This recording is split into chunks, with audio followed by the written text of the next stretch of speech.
Wagwan Road Boy. Today I want to talk about the all-new T4E TC68, or as it's also known as the P2P HDC68. Recently I went to IWA 2025, which is Europe's biggest gun show, and there I obviously also visited Umarex's booth. They displayed a ton of new products, like airguns that we have never seen before, and also a second generation to the T4E markers that we already know, like the HDR68, HDS68, TP50 and things alike. But the highlight for me was definitely that there's a whole new rifle from the T4E line available. I do want to mention real quick that what I have right here is not the T4E TC68, but it is the T4E TM4, which has been around for a few years. But it's also made from Umarex, it's also the T4E line, and I do want to use it to explain or show some things about the TC68 throughout this video, just so you know.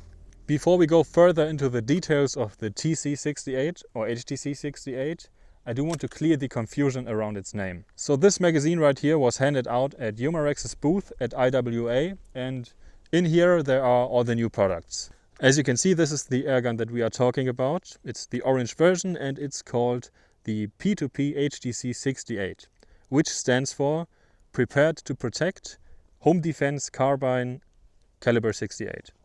And now when we go a bit further, we can now see here, which seems to be the same airgun, and this time it's called the T4E TC68, which stands for Training for Engagement Tactical Carbine Caliber 68.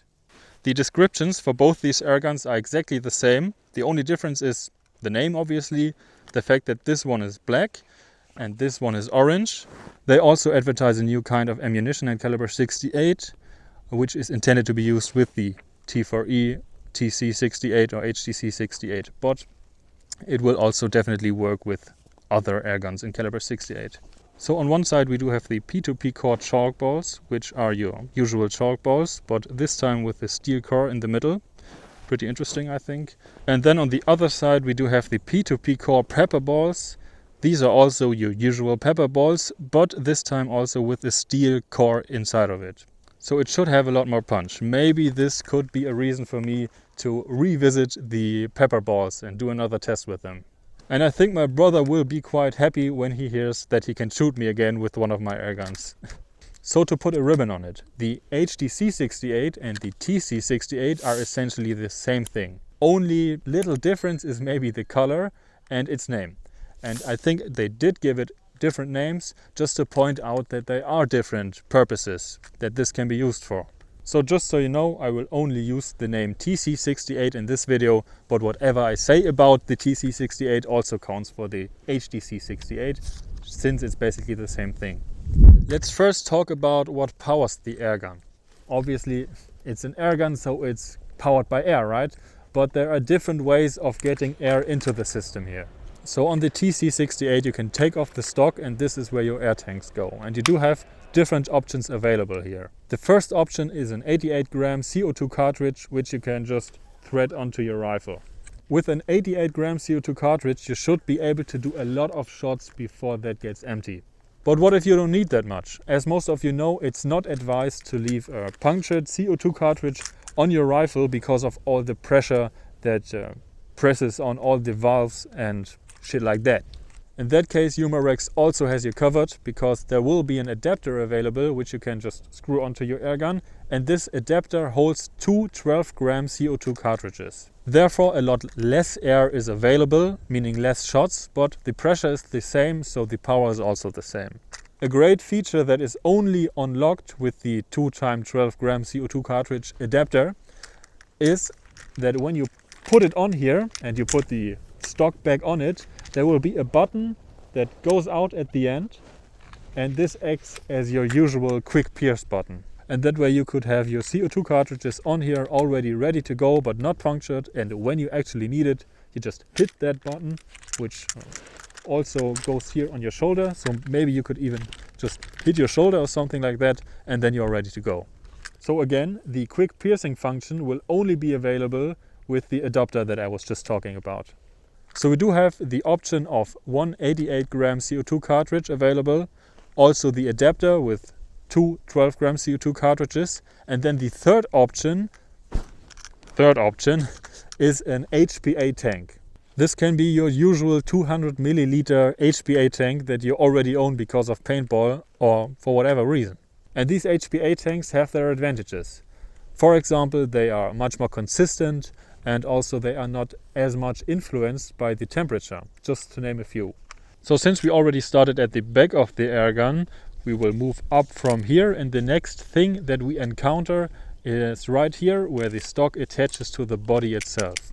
And right there on the TC68 is an on-off switch. The on-off switch either allows or denies air to go into the system, and therefore it also kind of acts like a safety. Another feature that sits right here on the TC68, so where the air goes into the system, is a pin. And this pin is the one that you also know from your HDR50, HDR68, HDS and so on, all these T4E markers. So meaning when it's up and red, there is pressure on the system. When it's not showing, there isn't any pressure on there. The next feature is also right at the part where the stock meets the body of the airgun, but at the bottom. If you take off the black protection part, it will unveil some kind of screw which will allow you to adjust the power of the airgun. So depending on what you want, you can either have less shots with more power or more shots with less power. Technically a great feature, but it kind of also makes me sad because it reminds me of the fact that the German version of the TC68 won't have that feature. As some of you know, people in Germany are very restricted when it comes to how much power your airgun can create. And therefore I do understand the choice of Umarex to just cut that feature out on the German version, because everybody will be using this at full power. But it's also kind of a bad thing, because I myself know a lot of German people who play paintball, and when they go into different countries where they are allowed to have more power, they obviously want to make use of it. And then they could just turn that screw, have more power available, and when they are done playing, they just turn it down, go back to Germany, and legally everything is fine. But now they just don't have that option. But let's move on and let's talk about the different fire modes. So the fire mode switch is on both sides, and also there are 3 different modes available: safe, semi-auto and full auto. And again, sorry to disappoint my German viewers, full auto obviously not available in Germany. Up next is the magazine release button, which is also ambidextrous, and positioning wise it's very AR-15 like. On top of the rifle there's a huge Picatinny rail, and also the handguard has M-lock. So tons of places and options to mount different kinds of accessories. So obviously at the IWA I wasn't able to shoot the airgun, so I can't really talk about how accurate it is. The T4E TM4, for example, was kind of disappointing when it came to accuracy. But what gives me hope on the TC68 is that even if the stock version comes with bad accuracy, you do have the option to change out the barrel very fast. They call it an auto-cocker thread, and that should ensure you to use a lot of different barrels, also aftermarket barrels. And then right at the tip of the barrel, or muzzle I guess, there's a thread which is an M22.1.5 thread, which takes your typical tracers and suppressors by Umarex. Basically everything externally of the TC68, so everything you touch basically, is made out of polymer. Besides the barrel obviously. And even though I prefer my airguns to be made out of some kind of metal, just feels better to me, you gotta admit that the polymer made by Umarex is of very great quality. Let's talk about the magazine of the TC68, which is also made out of polymer, and it has this windage which you use to wind up the spring, and then the magazine holds up to 20 round balls or first strikes. 20 shots is a very good capacity in my opinion. This T4E TM4 doesn't have a much smaller mag, and this holds I think about 14 rounds. And it doesn't take first strike rounds, which make a huge difference when it comes to the precision. But even if 20 shots aren't enough for you, Umarex made some kind of adapter which allows you to attach 2 magazines to one another. And then you arguably have 40 shots of capacity. The magazines from the TC68 also benefit from the fact that the air goes into the system through the stock. So on one way you don't have to make room in the magazine for a CO2 cartridge, like it is here on the TM4, where you put the CO2 cartridge in here from the bottom. So a lot of that room is basically occupied by the CO2 cartridge, and also that drives the cost up. For example, if I were to play paintball with my TM4, I would have multiple magazines in my plate carrier, and each of these magazines would need to have a CO2 cartridge in there. So they are all independent, which is kind of a hassle. I wouldn't like it, honestly. And also they are much heavier. When they drop, which they eventually will, and they break, it's very expensive. It's just not fun to buy a lot of these magazines. And on the TC68, you could have tons of magazines with you. They shouldn't be very expensive, they shouldn't be very heavy, and also you only have to pay attention to your one and only air source rather than keeping all your magazines in check. In case you aren't satisfied with only 40 shots, Umarex also has you covered, because also a great feature which also makes the TC68 much more accessible to paintball players, I think, is that Umarex has an adapter available which you can quickly put onto your rifle, and that way you can use a hopper. And these hold, I don't know how much rounds exactly, but up to 200, I would guess. I'm personally not a big fan of hoppers because, you know, they kind of get in the way of your vision. They look bad, at least in my opinion, and when you tilt your rifle a bit too much to one or another side, they all fall out. Also, when you shake the rifle, you hear all the balls rattling. I'm not a fan of it, but I know that a lot of people are. And I can understand paintball players in that regard, because if you play against enemies with around 200 rounds in their hopper, then you don't want to be at the disadvantage of only like 20 shots in your magazine. But whether you like hoppers or not, I think it's awesome that you have the possibility to quickly mount one or don't. So those were basically all of its features.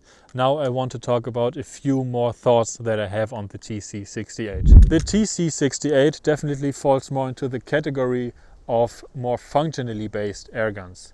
I feel like these airguns kind of accept the fact that they are airguns, and therefore they don't have things like the charging handle, bolt catch, because you simply don't need them, right? And especially when it comes to home defense, you don't want to have all that extra unnecessary stuff on your rifle. So when it comes to the price, I honestly don't know if there is an official price out there yet, but I have seen it on different sites for pre-order for like $500. And honestly, I was hoping for a bit less than that, maybe around the $400 range, just because the other polymer T4E airguns by Umarex, like the HDR and so on, are very inexpensive, but are made out of great quality. So awesome value over there. And I was hoping to see a bit more here on the TC68. Obviously, this is not it, but you know what I'm saying. But I guess you do pay a bit extra here for all the new improvements, the new features and the modularity, and probably also a bit extra because it just came out, right? So overall, a great platform, a lot of new improvements, and I just like that Umarex steps their game up, especially with these T4E markers, since I really like them.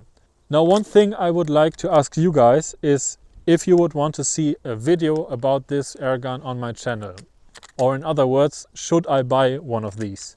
I'll also try to write Umarex and get them to send me one for free, but honestly I don't think that will work. I have written them a few times in the past and they never replied, so if you want to see it, I need to buy it myself. But anyways, thanks for watching, bless and love.